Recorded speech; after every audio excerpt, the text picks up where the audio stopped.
One of these days, YouTube needs to fix some of the problems that they have with their own system when it comes to streaming, so they can get out of this pattern of Twitch doing well because of YouTube's failures. But that's been going on for years. What is up, everybody? This is Jay, aka MultimediaJay. Sunday night. Yes, I have vacation this week, so I intend on doing a lot of content creation related stuff this week. Most notably, clean the darn house up and put things back that have been kind of work in progress for way too long, as well as I have the last tech video of the Wacky World of MultimediaJay crunched. Just got to upload it. I want to see if I can poke around in the video editor and see if this phantom syllables problem is anything other than I can't use that Canon camcorder that I picked up last year. Because I've been using Sony's for years. The Canon records an MP4. I thought that skipping a step in the encoding, because it's already MP4, would be cool and all, but it's just not panning out that way. So I've had this down in terms of making YouTube videos for years. What the bitrate should be, what other things should be. Everything is as it should be when it comes to the YouTube setup. It's mostly since I got that Canon camera that I started seeing problems in my videos with phantom syllables, where right as something that's edited transition, you hear like little, like, it sounds like I cut myself off saying a word, like some badly edited Twitch highlight things, because Twitch's highlighter is less precise than YouTube's own editor when it comes to cloud editing. But there was no sound there. Literally, the phantom syllables are being inserted when, not even when it's showed in the editor, but they're being inserted when the video is crunched. There's a problem with the encoder somewhere in there. And I want to find out what it is, because I really don't feel like having my YouTube videos take a hit, specifically because of this. So let me just check something on YouTube while we're at it. See if this is yet another spam problem. Who is this person? Who is this person that shows up? Yeah, this is somebody who subbed to my channel. Yeah, I'm not even going to play the notification. I'm just sick of these spam bots. No content, no videos. It's just somebody making playlists, and they're using YouTube as a VCR for their favorite. You know what? Well, anyways, we'll just skip that. I got a notification and whatnot that someone subbed, but it was while it was offline and things like that. But I don't know how many of you have seen these comments that these YouTube videos are getting that are like, check out my beautiful pictures or whatever, and they put like a bunch of kissy emojis and stuff. There's been a wave of spam bots on YouTube for the past several weeks. People are complaining on Twitter about it. It's definitely showing up in the Team YouTube Twitter and things like that. And it just keeps on happening. I don't know if it's a cat and mouse game between YouTube and the spammers, but at the very same time, it's also a situation where, you know, Twitch has a harsher banning system than YouTube. If you ban someone on Twitch, they also get IP shadow bans, so they can't come after you on sock puppet accounts. I'm starting to think YouTube should have that, even if just as an anti-spam feature, so that way you don't ban a spammer and they just create new accounts and keep spamming you. It's just one of those things where you wonder why a company like Google hasn't done this yet. Do they really have that much of an ego problem that there's a wave of spam specific to their platform, and other platforms have figured this out. Other platforms have stood up for their creators, but Google, via YouTube, hasn't done a good enough job with that. Seriously. Get the cold ones ready. We're going to need them tonight, because we're going to be talking about social skills. We're actually going to be making it's got to be the umbrella of tonight's discussion, this idea of the way we treat each other as human beings, as content creators, or even just people on the internet in general. So what all this stems from is something that actually was from a long time ago. This goes back to something that happened during my freshman year in high school. Yeah, we're going way back. I think I remember this because it's the only time I've ever had someone get angry at me and tell me I didn't have any social skills, or telling me and my colleagues at the time that we didn't have any social skills. What happened was, so my story, for those of you who don't know it, yes, I'm a multimedia nerd, but the way I got to this whole multimedia nerd thing was largely because of, a combination of wanting to do things and then just the way life turned out. Stuff like that. So I first really got into audiovisual stuff working with the audiovisual folks in college, but that doesn't mean that my high school years didn't have some of that as well.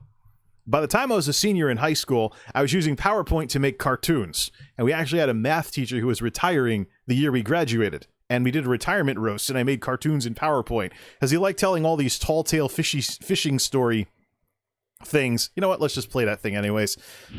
Algian Kamoyo, thank you for the sub. Quit being such a grumpy old guy. Well, I am kind of old and grumpy, but whatever, man. How much gray do we have? Do we need to get some more dye? I don't know. This is YouTube! There are a lot of folks with older creators on here that are still talking into microphones like this. Like the vlog era never ended. Now, I just saw a Blunty video earlier this afternoon. I'm gonna have to go check that out now. So, but I want to be one of those guys that gets into what all the cool kids are into with this live streaming thing. Plus, I think live streaming handles this a heck of a lot better than any video format time sensitive could ever do. But that's another discussion. So, I was into multimedia in some respects, because I was into computers. And we're talking about learning what PowerPoint is, playing with animations, things like that. That was part of it. But going all the way back to the very beginning, I went to a local technical high school because the regular high school sucked. The high school that I was slated to go to because the town I grew up in was known for being terrible. You want to talk about Generation X and this attitude in the 90s. I'm a loser. I'm not going to amount to anything. I suck. Da, da, da, da, da.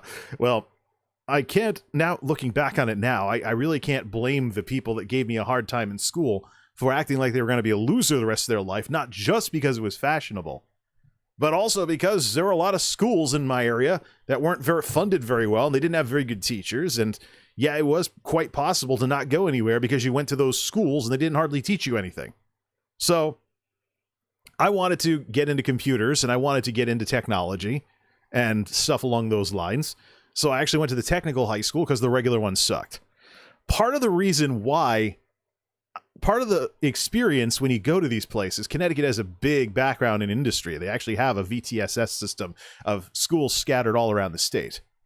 But the way it works is you try everything. You try out all the trades before picking one. So in my case, I knew I wanted to be involved with computers. I knew I wanted to be involved with electronics. But I had to do auto body for a week. I had to do drafting for a week. I had to do hairdressing for a week. If you can imagine that. No, I am not cut out to be a cosmetologist. Not in the slightest. I have no sense of style. I buzz my hair and it looks as generic as a bad barbershop cut, because that's all I can do. I am not cut out to be anyone's stylist. Thank you very much. But there was one shop we went through. We had a little old lady trying to teach us some electronic stuff, some mechanical stuff for like industrial troubleshooting of industrial equipment with multiple types of systems.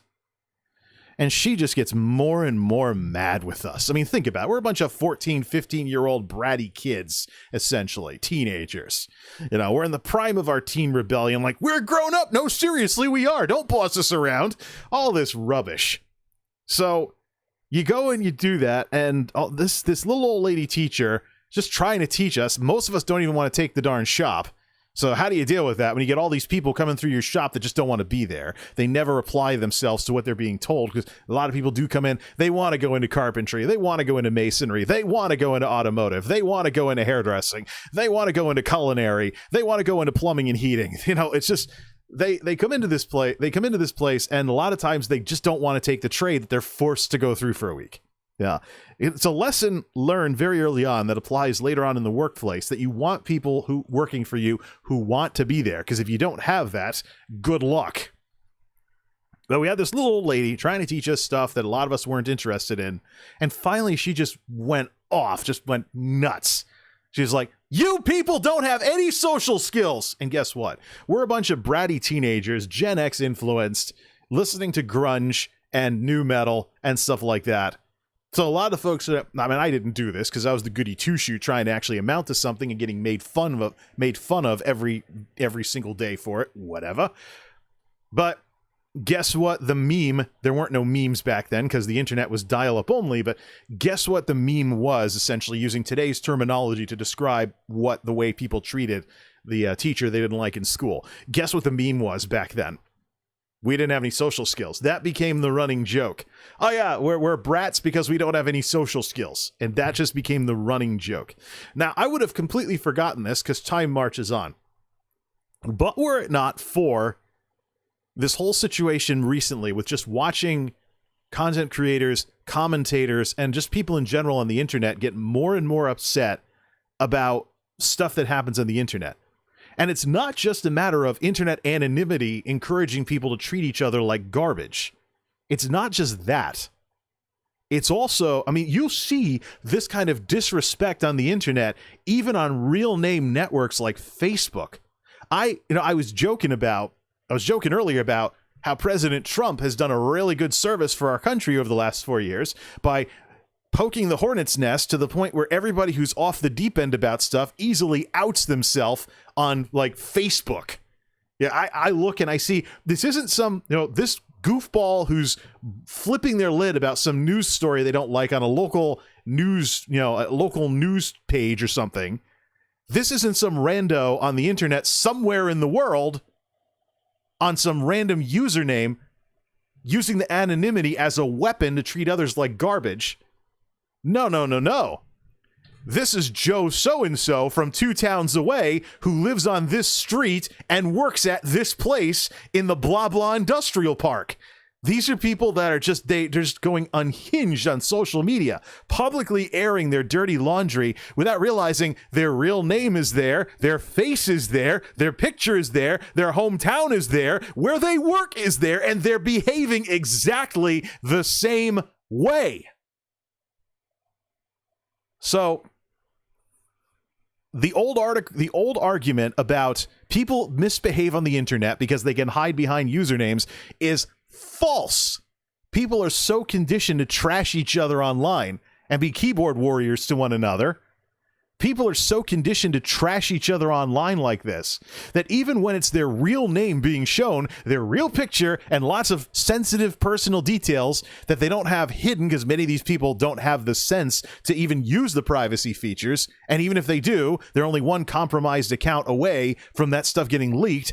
Very valid security issue.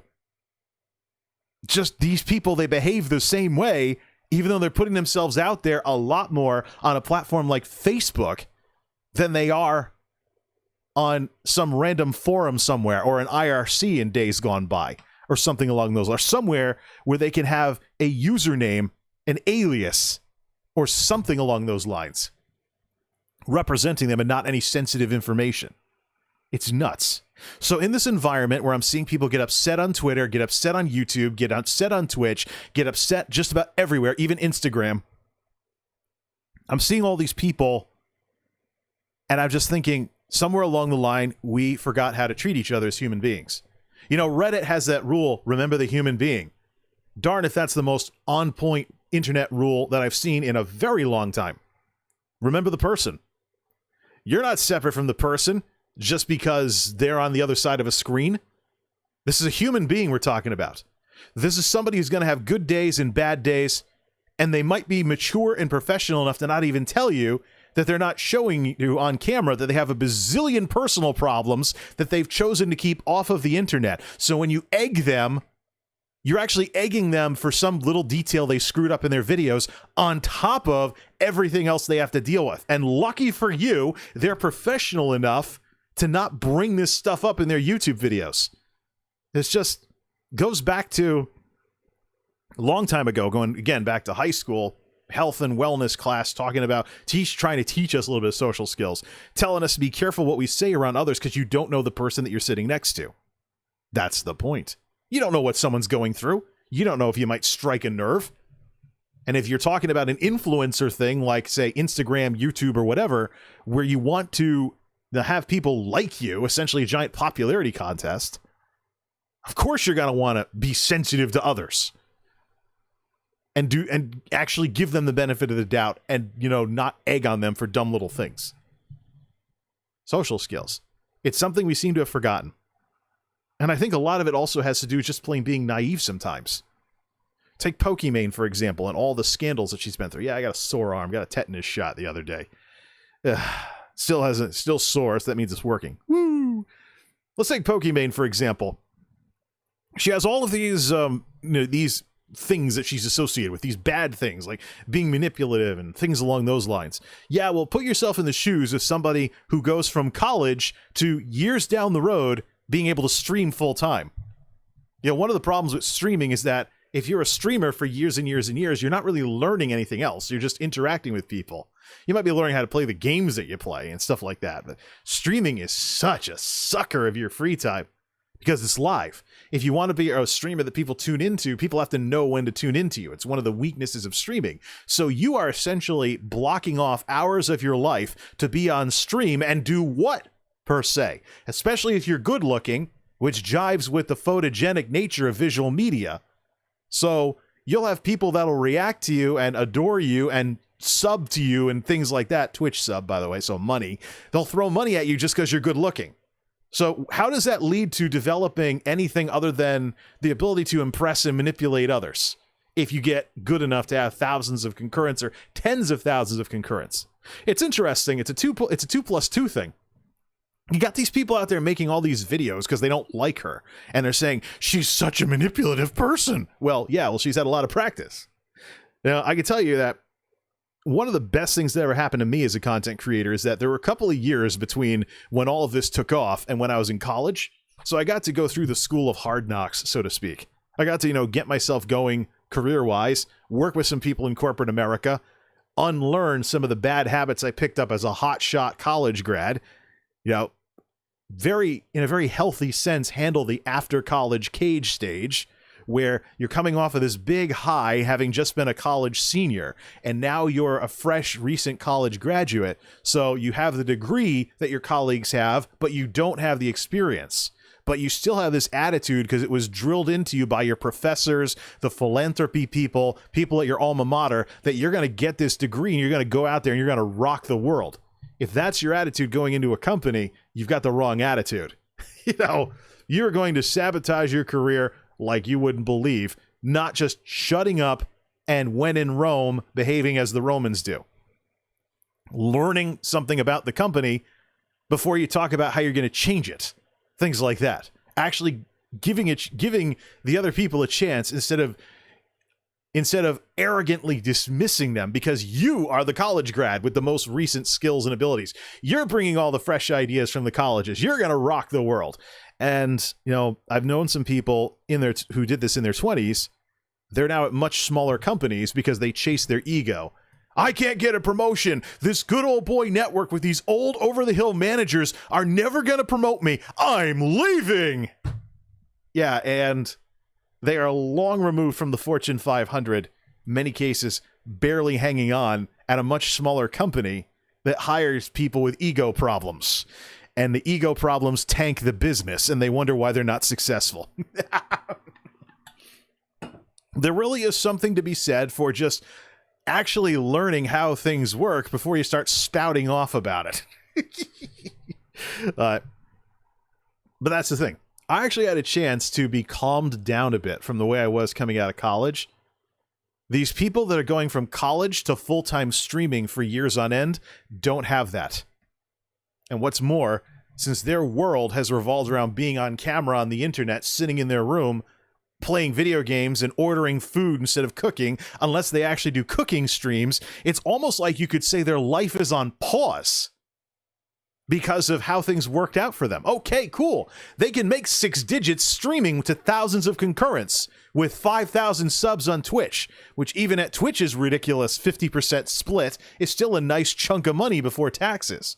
All these people can just barrel away, and they can just have a blast making it look easy as they stream their little hearts out. Yeah. But what happens when that's your life for like 4 or 5 years after college? And if by wild chance you can't continue streaming now at like age 30, 31 or whatnot, you are now having to learn the hard life lessons and get the experience you didn't get when you were 24 or 25 or 22 or 23. This is the part of the whole successful streamers thing that people don't want to talk about. And one of the big reasons why I'm such a huge fan of part-time content creators, because let's talk about this for a second. If you are talking about creating content, building a community, building connections with other human beings, even if they're parasocial relationships, you need to be able to relate to the person tuning in. How are you going to do that if you don't have a job like they do? I think despite being able to make less stuff, the part-time content creators will win in the long run because they can make better stuff, even if they never stream. They just make videos once in a while because they're doing it part-time. They're keeping a foot in what a lot of their audience would call the real world. And they're not living in a streamer bubble for like 4 or 5 years. But what do you think that streamer bubble does to somebody in terms of the way they treat others? And is there a precedent for this? Have there been YouTubers? Not really, because YouTube, you can make videos. If you commit to a schedule, then you might get affected by this. But with YouTube, if you do it right, you can make the best stuff you can and release it whenever it's done. You're not committing to, I'm streaming every Tuesday and Thursday at 5 p.m. Eastern or whatever. You're not committing to that. You're not taking that first step towards quantity over quality. So I don't think there's a precedent for this yet.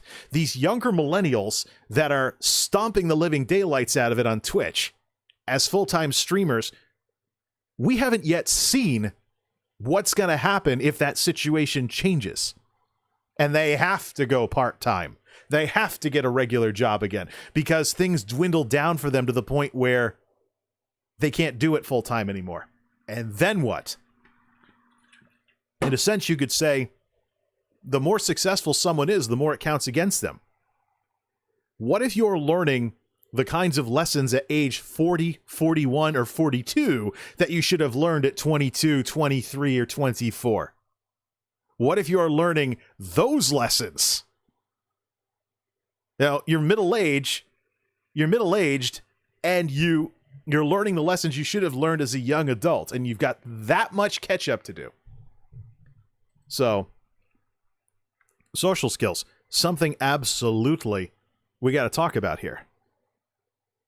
Because the more I see people barrel away into streaming, and the more depressed I see them get, the more evidence I see if I look through what they're doing, what they're posting where, especially on the alternate sites that they think they can get away with posting bad stuff. I see all these people out there that's getting more and more wound up, turbulent, and upset about what they're doing. And I think that's the nasty side effects of what they're doing in the first place.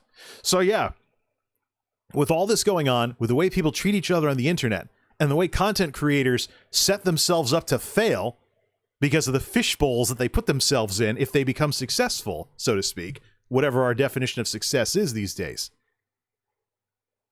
With all of that going on, I can't help but think of that little old lady who got upset at us way back in high school, accused us of not having any social skills. That's all I can think of. Yeah, people could do a better job with social skills. Oh, wait! There was that time way back when so-and-so said we didn't have any social skills. Boy, would she be right now, more so than she was with us. It's just crazy. So yeah, think about the way you treat others. And by the way, this also applies to when you decide to become a creator as well. If you've been an incendiary, fiery blogger, just writing all these hate blog entries about all these creators you can't stand, then you decide to get into it yourself, that's going to reflect on you. You got to be thinking about this common courtesy stuff even before you get into content creation. Because if you do, you probably got some people that don't like you, that are just waiting to just tear you to shreds the minute you make a video or go live or something like that. It's just, where do we get this idea that we can treat people like crap and it never comes back to us in any way? Where do we get this idea? Has the internet done that much damage to us? And if we think that, oh, that's not a person, it's just someone on the other side of a computer screen, it's some rando on the internet, who cares? Okay, you think that way, but it is a person on the other side of the screen. You get into that habit. Next thing you know, you accidentally do this to someone who's very close to where you live. Maybe they work HR at some company you want to get a job at, or things fall apart for you, you have to get a job, And whoops, one of the people you bashed on one of your streams works HR at one of the places that's one of the biggest employers in your town. You can't get a job there now. Oh, but discrimination. Really? Really? Learn about pretexts. Because everybody uses them. Companies, people, the whole 9 yards. When companies will not hire you or they lay you off for reason number 1, which is the safest reason they can put on the slip, on the paperwork, but they really want to get rid of you or not hire you for reason number 2, pretext. When somebody quits a job and they won't say that it was the jerk manager or jerk coworker they couldn't stand, that's a big reason why they left. They come up with some more milquetoast reason. Oh yeah, this new job I'm going to, it advances my career. It's an opportunity I couldn't refuse. There's better schools for my kids to go to. Pretexts. People do this crap to each other all the time. So why would you want to jinx that? Why would you want to jinx that? Just because of the ad populum on the internet, that it's okay to treat people like trash. An ad populum, what is that? Logical fallacy. Just because a lot of people believe something doesn't mean that it's true. Just because a lot of people do something doesn't mean that it's true. And it doesn't even need to be a lot of people. We're talking about situations where you see somebody on the internet doing something and you think it's okay to do that just because somebody else did that. You don't know their situation. You don't know what the situation is with them. And you don't know what the situation is going to be with you if you do the same thing. What if there's some jerk that lives out in Kentucky somewhere and they can get away with it? Maybe there's less internet out there in the woods where they live or whatever, or the broadband's worse. But you live in downtown Boston or something. There's things that be more wired. There's people wandering around on the wireless everywhere you go, doing Instagram selfies of themselves every 5 seconds or whatever. And you live somewhere that's more built up with more technology. That's going to have repercussions for you that it won't have for Kate Kona in the woods out in Kentucky somewhere. It's not going to be the same thing. So yeah, respect people and support them, even if it means just being a decent person to them or giving their content a chance. Let's talk about a way to apply this kind of stuff here too, by the way. So why am I even thinking about this? Number one, the way people treat each other is trash. The way people think they can behave on the internet is trash. But also, let's talk about my own channel. We got like a few concurrents. Yay, some people stopped by. Cool. But those of you that are new to this channel, that may have come here because of the gaming stuff or the multimedia meta stuff that I've been doing, I am coming off of years of making tech videos, of tinkering with computers over and over again, and finding out the hard way that the audience that I attracted will never accept the fact that my channel is called MultimediaJay. That the roots of my channel are not computer specific. That the roots of my channel, even in terms of technology, focuses on the flashier side of technology, but not necessarily tinkering with computers all the time. And yet they just won't let it go. They blow off all my content. They pretend I'm not making videos. If I make a computer video, they act like I took a break from making videos when I didn't, because they will not give me a chance. They will not give me a chance. They will not respect me for who I am and who I want to be. All they want to do is see literally the same videos over and over again until I sync my channel with old, tired, worn out stuff that I've been doing for the last 7 or 8 years. That's not what I'm about. Once upon a time, the computer tinkering, the Delosaurus, Tuxedo, names for all my computers was something new that I was doing, just like everything else that I've experimented with. So, but woe betide me, I committed the unpardonable sin, and now my videos must be blown off en masse. I'll see comments from videos I did like 7 or 8 months ago because people are watching all my old stuff over and over again because they're just going to watch the tech videos over and over again ad nauseum because I'm as good as dead to them if I'm not making computer videos all the time. Here's the silly part. I say computer videos. I got to stop saying tech videos and computer videos interchangeably. Because the Geek House Dark Mode project, smart lighting, that's tech videos. That's technology. That's me experimenting with different kinds of technology just the same way that I would experiment with computers. I never stopped making tech videos. People just stopped watching them because it wasn't good enough for them.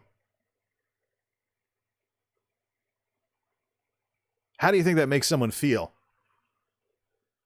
How do you think it would make you feel If you had more than one interest, but nobody gave you a chance on anything except that one thing.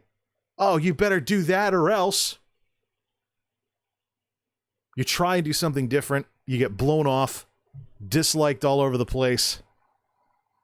Or people, like I've seen with people stopping by in the chat, they try to hijack the streams into conversations about my computers when I'm not here to talk about that. So off-topic stuff, aka spam. What do you do with that? But I only wish this was a MultimediaJay problem, because it's not. This is a problem in general. Number one, I know we're nerds, we're introverts. We may not have the best social skills in the world. What's that hum?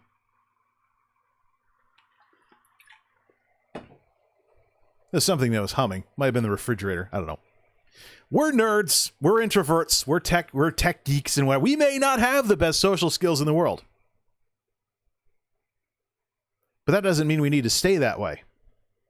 Maybe some of us fall somewhere on the autism spectrum, and we have issues with being able to communicate with others because of that. I've seen some people who I think are like that. They're doing tech videos or even videos of tinkering with speakers, and they seem to not understand how they come across to others. Maybe that's something formally that they have as a diagnosis or whatnot.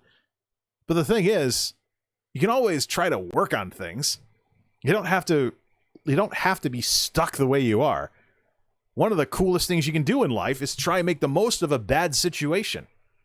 Take me, for example. I'll tell you one of the life-defining events for me. Losing my mother at such a young age. I was in kindergarten. My mom never saw me finish kindergarten. So, if I look like I've grown up with nearly all fatherly influence, that is correct. And in the case of my stepmother, she was more of a follow the rules disciplinarian type person. So it was all about rules and authority and follow the rules, follow the rules. We might talk about some of the stuff she did at some point, some other time. But if you want to talk about compassionate, friendly, motherly influence, there's not a lot of it in my life. Is that this thing? I think so. No, there's something else humming. Might be the down fan that's wiggling around. Maybe we should turn it off. Turn off the down fan. Sure. Turning down fan off. Thank you. Glad you found me helpful. Let me know if there's anything I can do. Why does Google have to get so wordy like that? I want to try and get on with the show, darn it. Look, yeah, if I look like the kind of person that has nearly all fatherly influence in my life and next to no motherly influence, you're 100% correct. You know, the last time I had what some folks I grew up among would call a normal family was the 80s. Was that the end of it? Was that the end of everything for me? No. Was that the end of everything for my dad, having to raise me by himself and try and find somebody somewhere to try and fill in the void because I was growing up without a mother? You know, was any of this... Did any of this have to be the end? No, we didn't. And in some ways, like when I took that Massachusetts trip a couple of years ago, 2016, is it still a couple of years ago? Or can we talk about many years ago? When we took the last Massachusetts trip,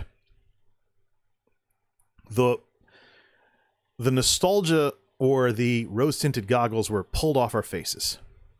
And we got to see and be harshly reminded that as much as I grew up out in the woods in Connecticut, I would have grown up even further out in the woods in Massachusetts. Would I have had the same opportunities if I was in Massachusetts instead of Connecticut? Probably not. There has been some good that has come of this terrible situation for both of us. There has been some good that has come out of having to make lemons into lemonade, essentially, over the course of years. Maybe even decades. But that's the thing. The thing you always got to keep in mind is you can always try. You can always try to improve. You can always try to get better. You may not treat people the way they should be treated now. That doesn't mean you have to stay that way. So, but let's get back to the talk about the computer videos. I know that a lot of the problems with my computer videos are not unique to my channel. It's a demographics problem. The people that watch the computer videos do this, and I think it's become like a sport to pick apart what people haven't done right in their videos. Doesn't matter. You can do 95% of a video about tinkering with a computer right. The 5% that's wrong is what people will constantly slam you for. And it's not, I don't even need to make computer videos to know that this is going on. I still watch computer videos. I still watch people tinker with stuff. I still see people posting on Twitter and on their community tabs on their pages. I still see people responding to the way people are treating them. And I still read comments, even if they're in other people's comment sections. Woo, Burt's Bees. 33% humidity. It's the middle of winter. Should have more winter itch than I do. Don't know why I don't. But anyways, this whole thing with the way people treat each other. Yeah, I mean, we're talking computer nerds with blah social skills. So does it have to stay that way, or can you start looking at the way you are towards others? All right, somebody built a system, Ryzen 7 3700 or whatever. Someone builds a Ryzen 7 system and you don't like one little detail of the video. Does that ruin the whole video when they did 95% of it right? The way some people are talking on Twitter, I think the answer to some people out there is yes. And who wants to make content then, if that's the way you get treated when you do anything with computers? Especially, oh man, I wish that, you know, something could be done about these people doing a first build video. The first time they've ever built a computer. And all these people that have been building computers for like 10, 20 years are swooping into the comments and picking apart every single thing that they do. It's their first build. I can't imagine you're endearing people to the idea of building computers on YouTube, especially if it's a video genre that you want to see. I can't imagine you're endearing people to doing more of this stuff when that's the way you treat someone who's never built a computer before. Everybody, stop, step away from the keyboard, look at yourself in the mirror, ask yourself if the stuff you're posting is stuff you'd want to see if you were in that position, because whether you like it or not, or remember it or not, you once were. Let me tell you about my first PC build. College. The HP Pavilion with a crappy power supply, proprietary. Overpriced, underwatted. The computer that was supposed to get me through college didn't. And here I was so nervous about being left without a computer in the middle of college.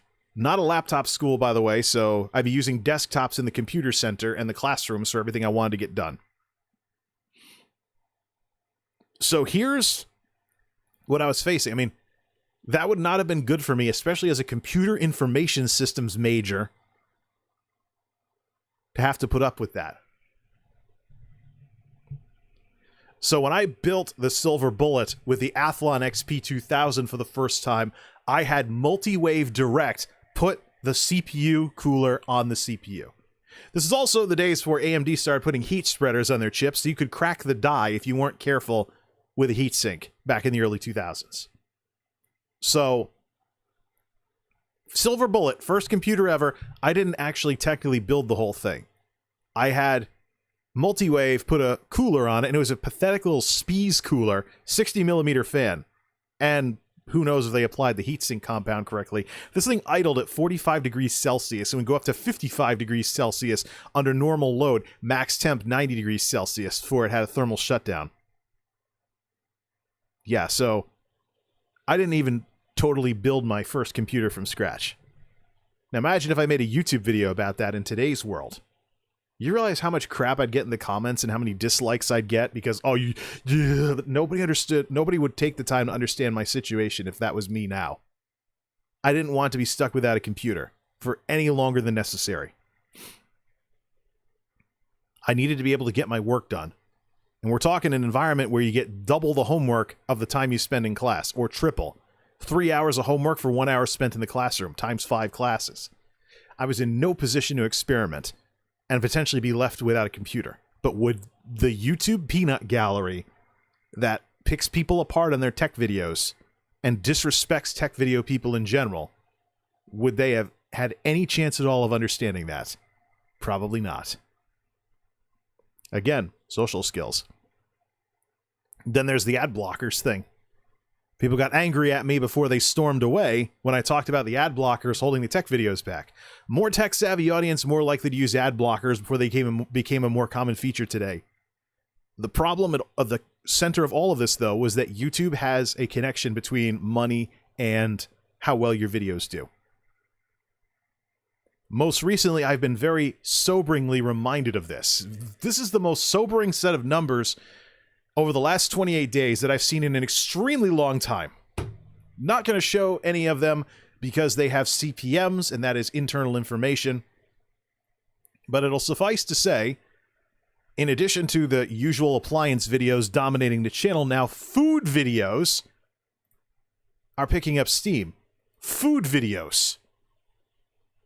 So the Ashens pastiches, trying weird foods and stuff like that. So now I've got a channel, I go by the name MultimediaJay, and yet food videos are doing better than tech videos are. Food videos. It was one thing when it was around the house videos or appliance videos doing better on a channel called MultimediaJay, and now I can add food videos to that list. And here's the most sobering statistic of all. For all you people that thought I was blowing things out of proportion, for all you people that got angry at me, all you people that thought I didn't know what I was talking about when I've been watching these numbers for years, all you people that have been causing all these problems and making me feel like I shouldn't even make videos anymore or stream or do anything, feeling like I can't do anything anymore and nobody's going to watch it because everybody hates me. All you people out there that have been fostering this stuff because and you thought it was, oh, we're just criticizing them, it's just criticism, whatever. Yeah, well, the nonsense has come home to roost, people.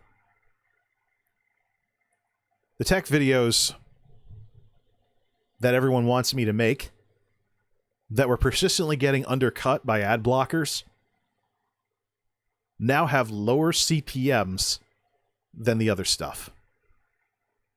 It has finally come home to roost. There's now a CPM difference between the tech videos and the other stuff that's dominating the channel and getting the views. The algorithms are passing around without me having to nag people to pass around to your friend. You know, share these videos on Twitch or on Twitter, blah, blah, blah. Share these videos, blah, blah, blah. I want this technology on YouTube to actually work and actually let my videos get an audience. But it's been the wrong videos that have been getting an audience for years, and this is the sort of thing I am not going to let slide.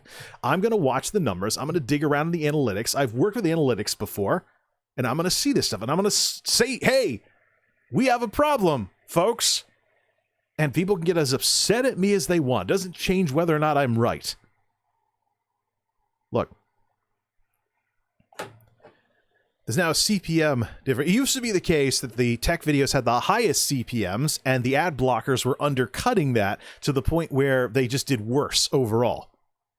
That's no longer the case. Now, you know what a CPM, you don't know what a CPM is. It's cost per mille. It's a marketing term used to describe cost per 1,000 impressions. This is the sort of stuff that YouTube is selling the advertising for. How valuable is, you know, the advertising that's being sold on tech videos versus everything else? Knowing that there is a link between ad friendliness and discovery, which even though Rachel in the latest Creator Insider video said there was no link between the two systems, she just had gotten done saying that demonetized stuff does worse because it has more stuff in it that the systems pick up on and don't pass it along as a result because it's not as appropriate. So if there's a problem with the money side of things on YouTube, creators are the ones that take the hit. We're not even talking about a substantial amount of revenue. If I can get an audience that super chats every single stream, it will smoke the living hell out of most revenue that comes in from advertising. The big reason why I keep an eye on it is because I've seen enough numbers over the last several years to know that there is a link between the money side of everything, letting YouTube try to pay its bills, and whether or not your content goes anywhere. The stuff that is going everywhere without me even wanting it to, the food videos, the appliance videos, washer and dryer, and now the George Foreman grill video. It's all money. You can get angry at me all you want for that, but that was YouTube's decision to create the system where this happens. Makes me wonder how museums and other nonprofits who don't monetize anything even get anywhere on here, other than popularity that they bring from elsewhere onto YouTube. But here we are.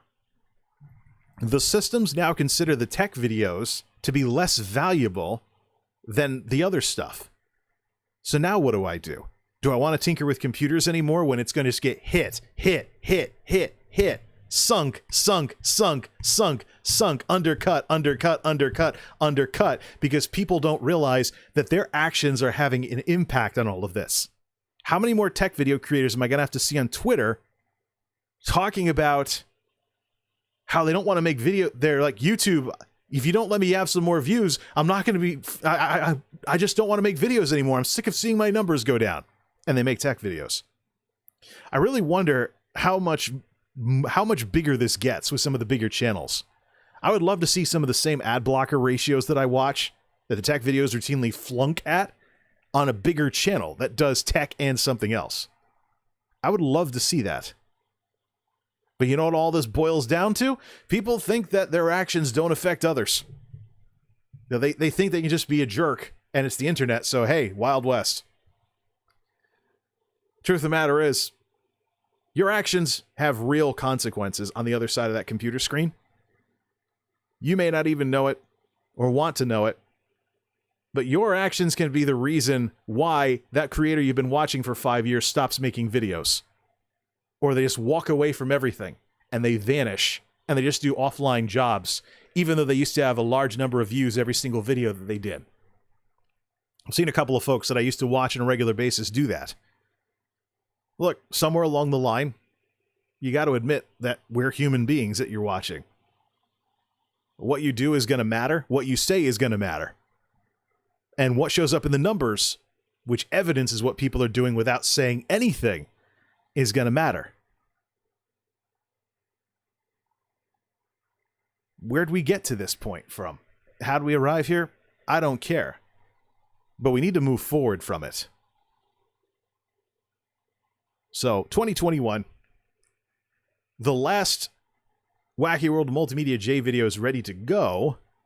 I don't think it's going to get 50 views in a decent amount of time, because that's the way things have been going. Do I even continue with that, or just stream about current events for indefinitely? And then we got to talk about YouTube versus Twitch. There's some people in this group that hate that I stream. They see that if I do this as a thumbnail, they're not gonna watch. That's the world we live in. Look, I talk about people on Twitch getting fishbowled. You know what? There's people on YouTube that are getting fishbowled too. They want YouTube to stay 2007 forever. When in reality, think about the original motto of YouTube: broadcast yourself. In today's world, with today's technology, how is streaming not doing that more than the vlogs of years gone by?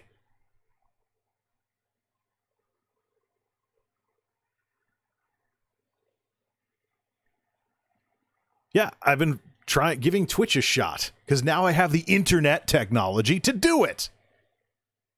For the longest time, the internet that I would need to live stream around here was not competitively priced. That changed in 2020. And grotesquely so. I would be ripping myself off to go back to my old internet plan that didn't allow me to stream, to the tune of paying almost double for internet that didn't perform anywhere near as well.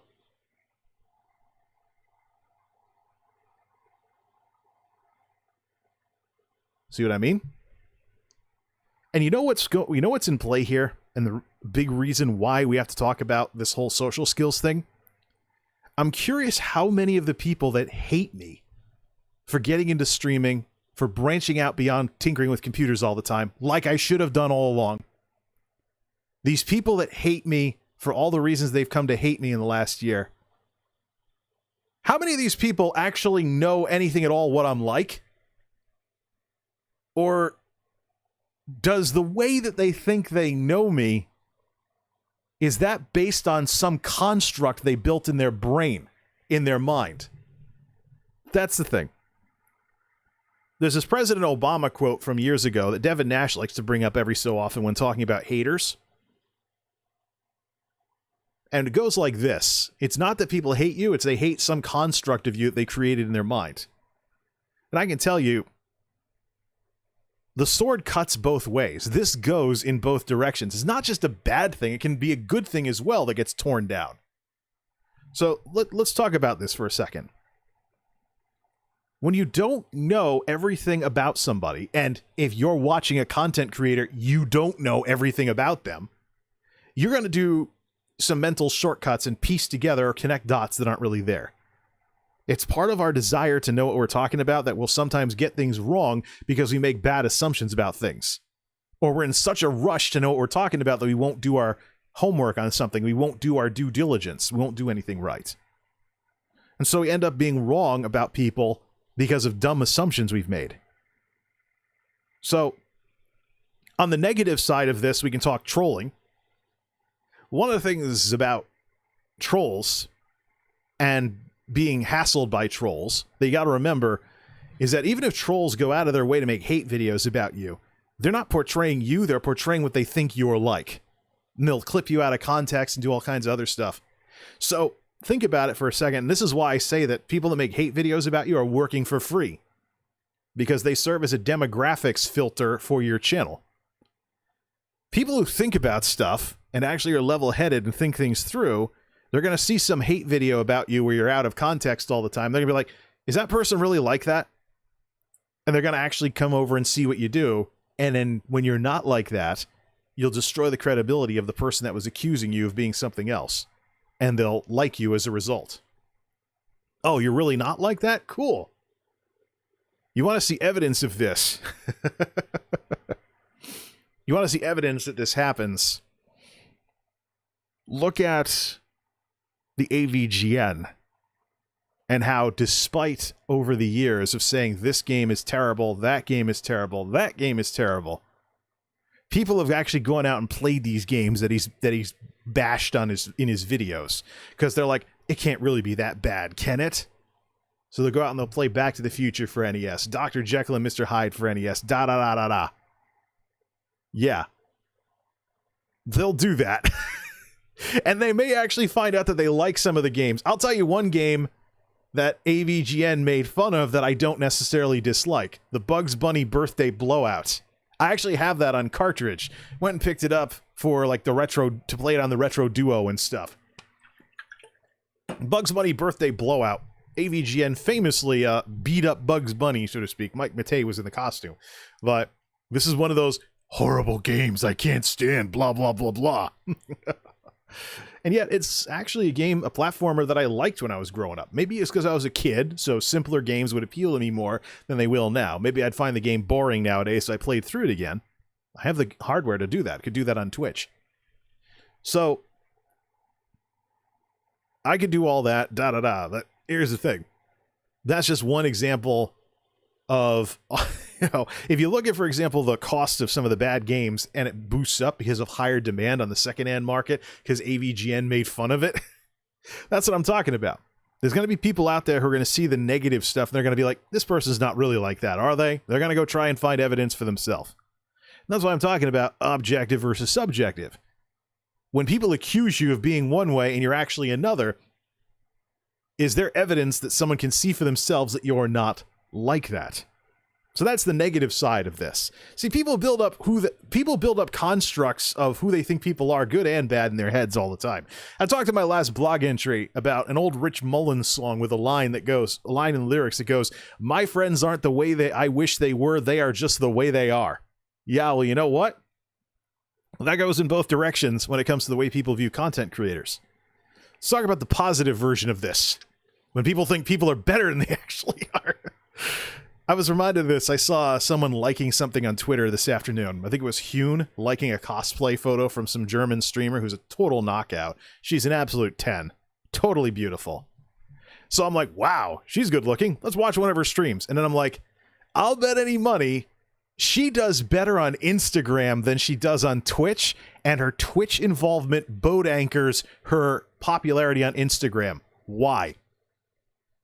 Because you put yourself in the shoes of a guy poking around the internet looking for good-looking people posting beautiful pictures of themselves, right?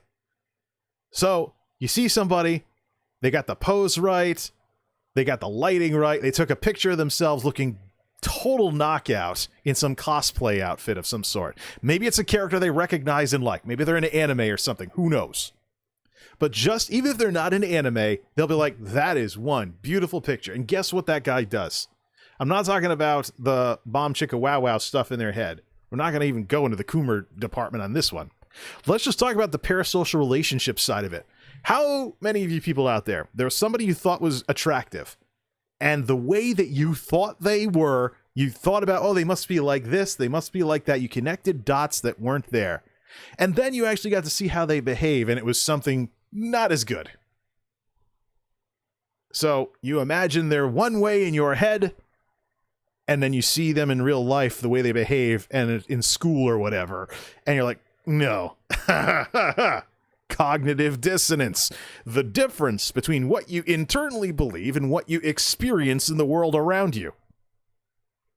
So, I'm actually legit curious how many of these Instagram models trying Twitch streaming, as it were, would have been better off just doing pictures on Instagram, because now, oh yeah, they look great in the pictures, they get the lighting, they get everything perfect, they make evergreen content that people like, wow, they're such a knockout. I wish I was with someone like her, blah, blah, blah. And then I actually get a glimpse of what that would be like when they tune into their Twitch stream and see them like die in Overwatch or something, and they whine about it for 10 minutes. And you're like, oh, really? They're really like that? Are you kidding me? Where's the character? Where's the... No, you're not saying where's the character. You're saying, why aren't they like this image of you that you built up in your mind? All these streamers, they got good looks, but they have no personality. Wrong. They have a personality, it's just not the personality you wanted them to have. It's like the parasocial relationship, social media equivalent of that old saying, it is better to keep your mouth closed and be thought a fool than to open it and remove all doubt. So yeah, and this is just but one example. You're going to have to deal with this with content creators no matter where it is you go. You're going to think they're better or worse than they actually are. There's going to be something that proves you wrong, and you're going to have to deal with that internally. But it's all part of the dumb assumptions we make about each other. So... yeah, some wild examples. We went from troll to Instagram model. But I can tell you there's probably less extreme versions of this in the middle between those two extremes. You know, it's just... and again, a difference between something you can construct from scratch on picture social media and something you're essentially winging it with on a streaming platform. I often wonder about that. How many of these Instagram streamers, as it were, would have been better off just staying on Instagram? And it would have been more popular because nobody would have seen that maybe the way they act doesn't line up 100% with the way that people thought they'd act because of the cutesy poses or whatever they did in their pictures. Whatever, man. That's why I like to get the part 2 of the story on the way people act in their streams and videos, or the way people look. Because when you get older and a bit more mature, you start seeing through some of this shallow stuff. And you start realizing, I'd rather date a 5 or a 6 with an incredible personality, who's the kind of person I would totally be friends with if we weren't romantically involved, than a 9 or a 10 where I'm like, ugh, even though they look good. But that's the sort of discussion the various Bachelor commentary channels I watch can chime in on. Not the focus of this channel. We're supposed to be about the flashier side of technology and presentations. Does this count as presentation stuff? Who knows? But, this darn shot. I'm going to be sore for a couple days because of this darn thing. So, just some things to think about, folks. Is this the only stream I want to do tonight? No, I probably should could play some ESO. I just got to decide, when do I want to go take care of. I'm on vacation this week, so the stuff that I normally have to get done on Saturday can be done anytime.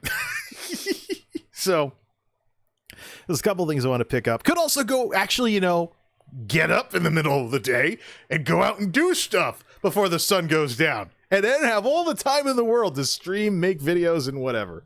We just got so much to do for 2021.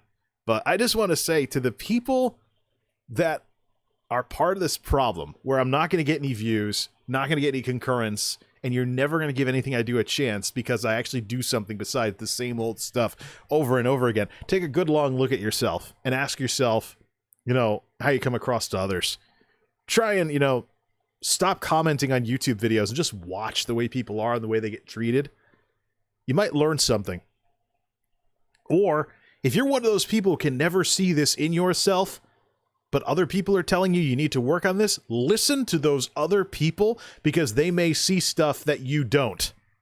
It's not always a bad thing either.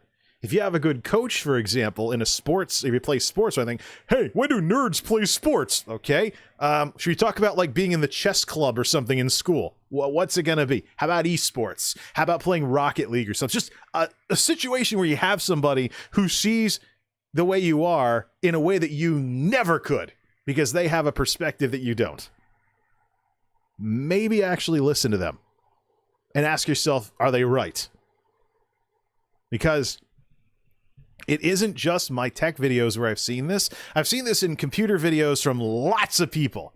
I'm not one of those insular creators who makes stuff all the time and never gets around to watching stuff. And I don't ever want to be that way. That's why I don't ever want to be a full-time streamer. I don't want to be like, every day I'm going to start stream at 3 p.m. and then 8 hours later I'll go to bed. That is not the life I want to live.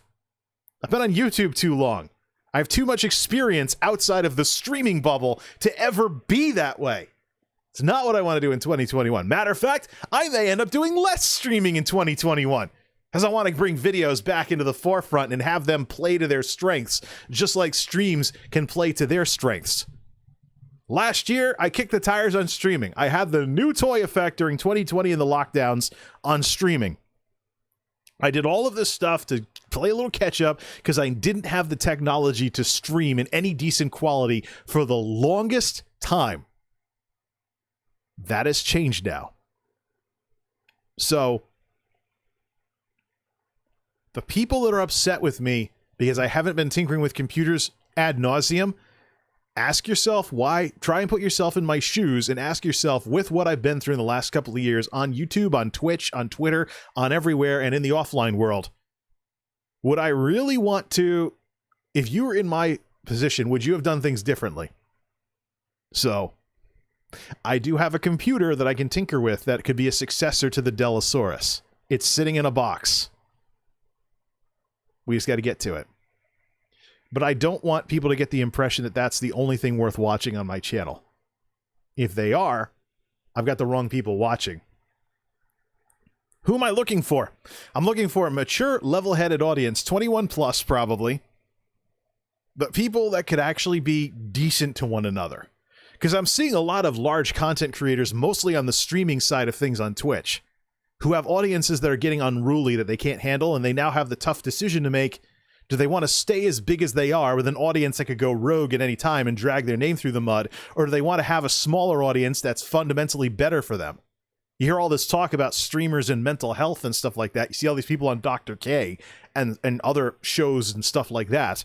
They're talking about this kind of stuff, but does anybody really want to follow through on the hard decisions you may have to make as a content creator to get past this stuff? Suppose you're a full-time streamer and you have to put up with the toxic people because they're the ones donoing enough so that you can be a full-time streamer. Are you willing to become a part-time streamer working a regular job again to not need to depend on those toxic people anymore and be affected by them? Can you get to the point where you can safely drive those people away and it's not the end of the world for you? These are the tough questions that a lot of these content creators getting wrapped up in all this depressing stuff are gonna have to ask themselves and make some tough calls on. In the meantime, though, I know what I'm about. MultimediaJay, multimedia nerd, celebrating 15 years on YouTube this year. Let's get to it. Multimedia stuff. The flashier side of technology. Might chime in on a current event here and there, like what happened at the US Capitol last week, but that should not be the focus of this channel, nor should it be the focus of my Twitter. Because you know what? Like I said years ago, when talking about Facebook and other forms of social media is not a tax form. You don't have to fill everything out. You don't have to have literally every single opinion you have on everything being paraded around on the internet. There are some cards that are better worth keeping in your hand than playing, so to speak. And all of this is lessons that you learn as you mature as a content creator and get past even the cage stage where you really should keep your mouth shut and just learn a little more before you spout off about it. But that's another discussion for another day. Want to thank the folks who stopped by tonight, as well as the guy who subbed during the day before the show. Let's get to it. Whether we're going to play some games or do some other stuff, I do have to upload the video. We'll figure it out. Do I want to release it or do a premiere of it tomorrow afternoon? Whatever. We'll figure it out. Till next time, this is MultimediaJay signing off. Thanks for stopping by.